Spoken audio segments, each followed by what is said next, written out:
C'est un acte symbolique au nom des peuples de l'Europe, une déclaration solennelle portée par 5 des 7 groupes politiques du Parlement à Bruxelles. Reconnaître que la traite des esclaves est un crime contre l'humanité et dénoncer le racisme. Le racisme et la discrimination sont une partie honteuse de notre histoire commune et malheureusement aussi de notre présent. Quant à notre histoire, nous n'allons sûrement pas la réécrire.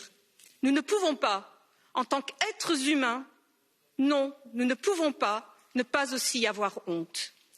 Cette honte est évidente quand nous pensons aux camps de concentration de la Seconde Guerre mondiale. Elle doit être tout aussi évidente quand il s'agit des bateaux remplis d'esclaves. Nous devons parler haut et fort en tant qu'Union européenne, de grâce à enlever les chaînes des Noirs. Merci. Ces députés soutiennent le combat porté par le réunionnais Younous Omarjee. Depuis 2012, il tente de convaincre ses pairs. Il aura fallu l'onde de choc provoquée par la mort de George Floyd pour faire bouger les lignes et qu'enfin le Parlement européen proclame que l'esclavage est un crime contre l'humanité.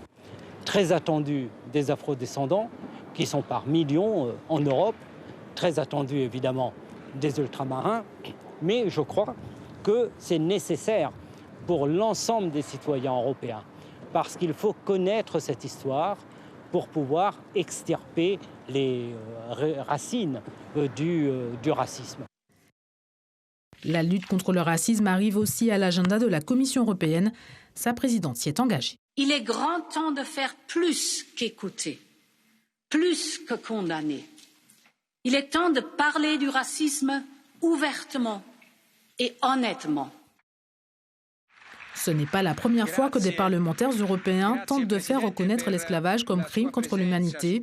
Les députés Roselyne Bachelot en 2005 puis Madeleine de Grandmaison en 2008 avaient entamé une démarche similaire, en vain. En 2008, l'assistant parlementaire de Madeleine de Grandmaison n'était autre que Younous Omarjee. Suivez l'info sur Guyana Première, télé, radio et Internet.